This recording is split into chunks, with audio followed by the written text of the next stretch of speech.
Go. Hi everyone, I'm Chelsea from the North Bergen Public Library, and welcome to Book Snip-Its. Today I'll be reading a short selection from a book that's currently available on Hoopla. To access Hoopla, please go to the library's website at www.nbpl.org.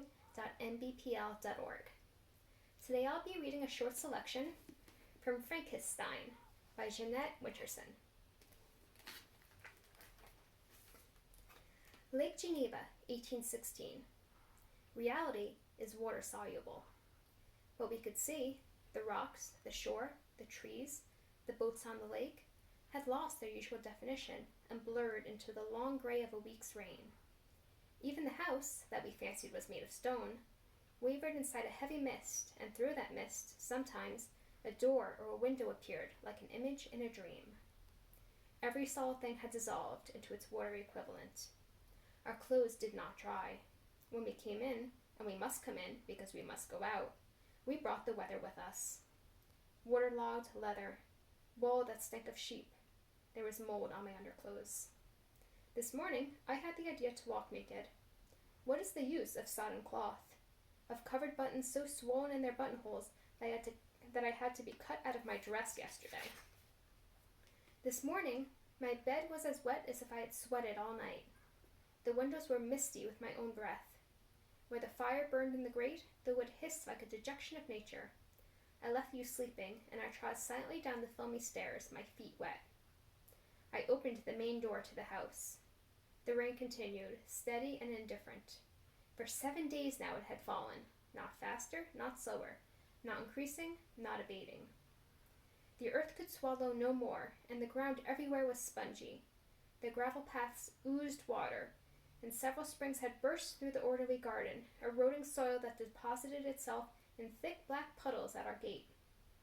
But this morning it was behind the house I went, higher up the slope, hoping for a break in the clouds where I might see the lake that lay below us. As I climbed, I reflected on what it must have been like for our ancestors, without fire, often without shelter, wandering in nature, so beautiful and bountiful, but so pitiless in her effects.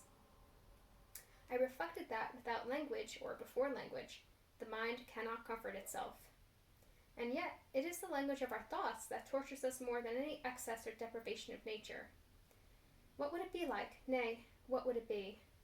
There was no like, no likeness to this question.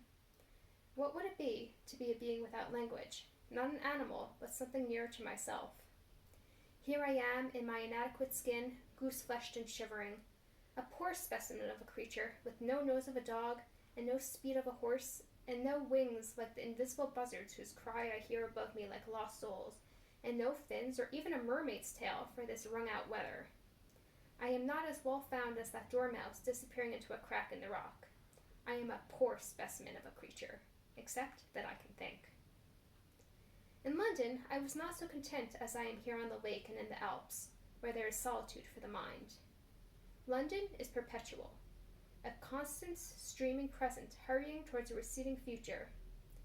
Here, where time is neither so crammed nor so scarce, I fancy anything might happen, anything is possible. The world is at the start of something new. We are the shaping spirits of our destiny, and though I am not an inventor of machines, I am an inventor of dreams. If you enjoyed this book and would like to read more, you can find it on Hoopla. You can access that via our website or by downloading the app.